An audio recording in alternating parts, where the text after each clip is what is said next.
Hello everyone, we would like to fly through 17 famous built-in library functions that are very useful in Python. First of all, we are going to work with the ceil function, which is going to round up the number. So it is going to round up the 3.4 to 4. Then the floor function is there, which is going to round down our number. So 3.9, now it becomes 3. We are having the trunc function, which is going to remove the decimal, so we will have 3 as well in the output. And we are having the absolute value function, which is going to return 7.5 instead of negative 7.5.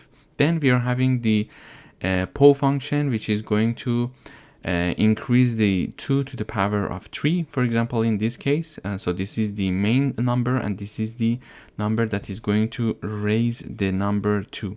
And then we are having the square root function, sqrt, which is going to calculate the square root of 25, which is 5. Then we are having the exponential, which is going to calculate the exponential of 2. And then we are having the logarithm base 10. So the logarithm of number 100 with the base 10, it is going to be calculated using the log function. So log 10, it is going to help us to shortcut for log base 10. So we are going to have the logarithm base 10 for 1000. And then in order to have the log base 2, we can call the log 2 and then put the number that we would like to calculate its logarithm.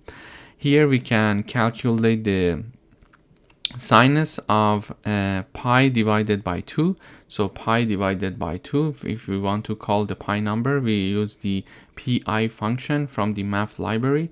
And in order to calculate its sinus, we simply can run the sinus function. If we would like to calculate the cosine of pi number, simply cosine function is called for the pi number, which is from the math library, both of them. And then we are having the tangent calculation of pi divided by 4. See here, you see that I'm calling the tangent.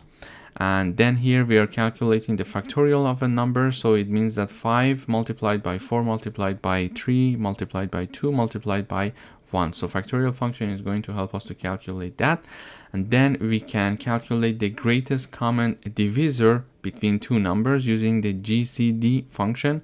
We can have the least common multiple using the LCM for two values, and we can have the float comparison. For example, we are having a comma here.